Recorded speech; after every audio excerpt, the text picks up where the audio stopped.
one step closer to the brink of a wider war in the Middle East. In a span of 12 hours, the leaders of both Hamas and Hezbollah killed in targeted assassinations. We are prepared. We are going to take high price, going to exert high price from each arena. That statement, the first from Israeli Prime Minister Benjamin Netanyahu since the death of Hamas's top political leader, Ismail Haniyeh, in Tehran. While no one has claimed responsibility for the killing, both Hamas and Iranian leaders point the finger squarely at Israel. Haniyeh was in Iran to take part in the inauguration ceremony of the new Iranian president. Netanyahu did mention the death of one of Hezbollah's top military leaders. Israel claimed the targeted killing of Fuad Shukr was in retaliation for Saturday's attack on the Golan Heights. 12 children died in that strike. And for more, let's bring in Simone Ledeen. She is the former Deputy Assistant Secretary of Defense for the Middle East. Thank you so much for coming on again. We appreciate it. Tell us how significant these deaths are, in particular Haniyeh's, which he was killed, as we know, on Iranian soil rather than in Qatar, where he resides. Yes. Hello. It was quite a significant series of strikes and actions that the Israelis have taken in the past several days. And as you rightly noted, none more significant than the strike in Tehran, where Ismail Haniyeh was taken out and neutralized.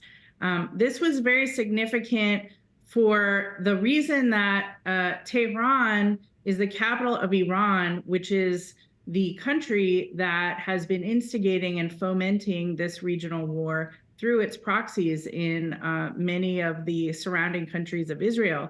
So Israel has been responding by attacking responding directly with Iran's proxies, but not against Iran specifically. This was a message to Iran saying we can get whoever we want, wherever we want. Nobody is safe.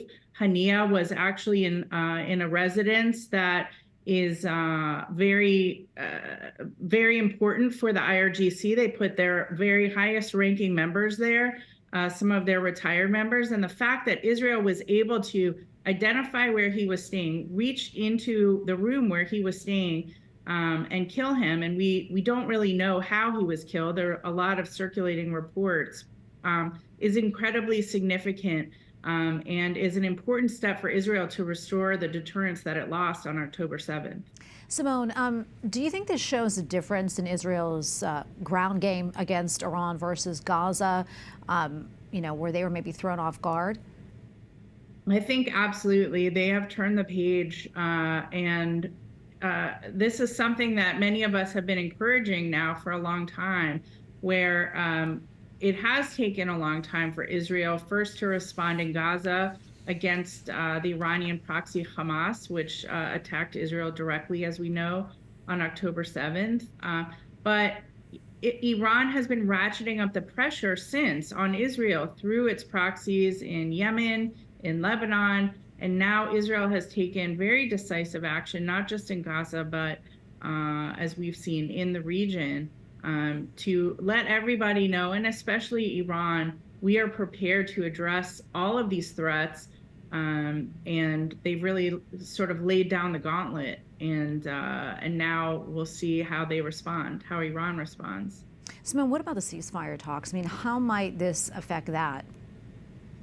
Well, I think it was obvious for a long time that the ceasefire talks were not real. They were an excuse to try to get more weapons and more supplies in to support Hamas. I'm very sorry to say this. I was initially also very hopeful about the ceasefire discussions, but after a while, they really bore no fruit. And instead, what was happening was Israel continued to get attacked. There were rockets coming into Israel from the north and from the south and from Yemen even during these quote unquote ceasefire discussions. So it really, I think Israeli leadership came to the conclusion, and rightly so, that these were excuses and not a real opportunity to lead to a ceasefire and to get the remaining hostages returned,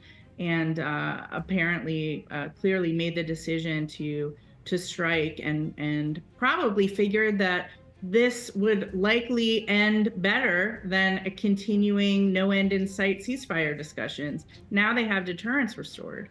Well, Simone, thank you so much for weighing in. We always appreciate your insights. Thank you very much.